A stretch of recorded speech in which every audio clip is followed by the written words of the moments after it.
Hello everybody, my name is Jesus and I will be talking to you about how withdrawing the contract from Northrop Grumman is not going to address the problem, and in fact it will be less beneficial for the economy and also for the U.S. Air Force.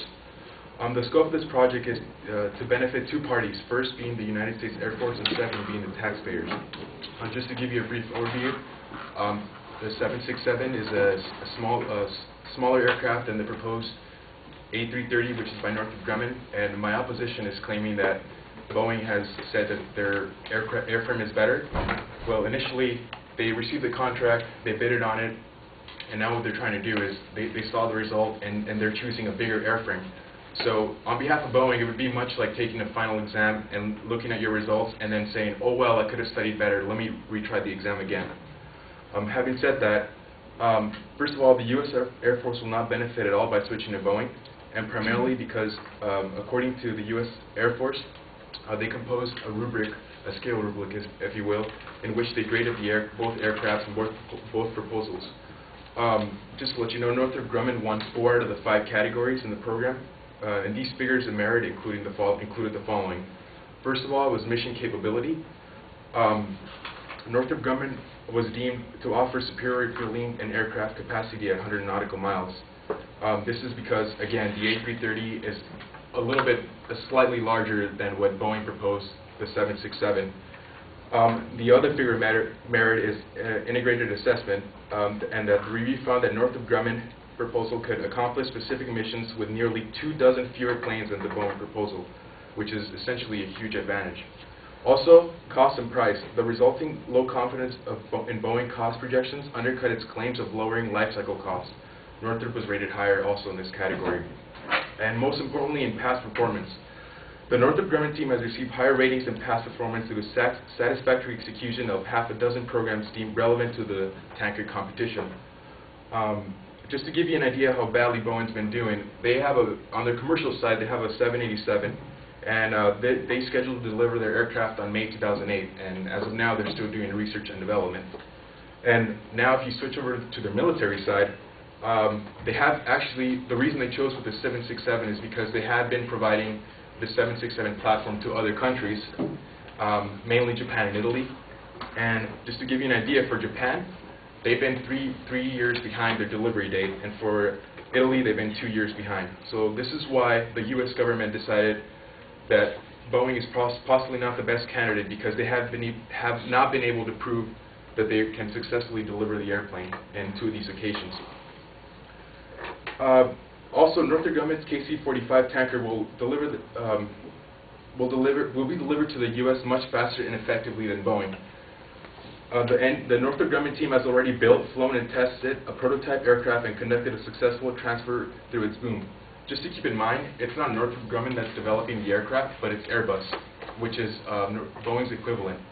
So essentially what's happening here is Northrop Grumman's providing their engineering expertise, and they're using Airbus's lessons learned to move forward with this program.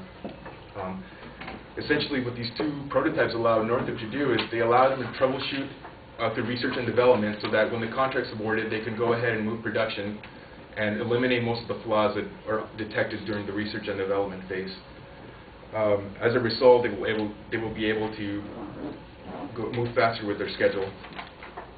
And if the contract gets awarded to Boeing, the Air Force will be forced to spend more money, because they're gonna first of all, the Air Force is granting the aircraft on a best value approach, which means that higher price may be offset with better performance.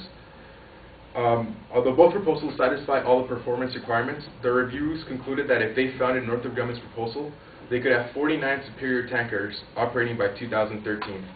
Whereas if they had the Boeing proposal, they would have only 19 considerably less capable planes in that same year.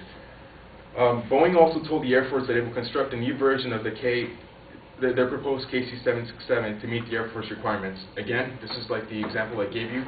They already submitted their aircraft, and they saw that Northrop won based on their extended capabilities, and now they want to rebid the program because they feel that they have another airplane that could give them the same capabilities. Which is a clear indicator that they did not assign proper value to their figure of merits, unlike Northrop, which valued other aspects such as expansion of the aircraft itself and more fuel capability. So with this new proposal that Boeing has, they're proposing to build another aircraft, but if you can imagine, startup costs for a new aircraft are much higher because they have to get tooling, engineering, and much of that progress needs to be restarted again. Also, my second point is that withdrawing the contract from Northrop will have a severe impact on the nation's workforce. Boeing's proposals say that they will construct airframes in their current facility of Everett, Seattle. Dennis Muilenburg, president and CEO of Boeing Defense, stated that Boeing will construct airframes in their current work-flooded Everett, Seattle. The governor Chris Georgie of Seattle said that awarding the refueling tanker contract to Boeing will provide work about 4,000 to 5,000 people all across the country, but primarily all of those will be in Seattle. Now, if you look at that, actually Northrop Grumman will be employing 48,000 American workers at 230 U.S. companies in 49 states. And also, their main facility is a brand new facility in Alabama that costs $600 million. So if you put it two together, you can see what Boeing's trying to do.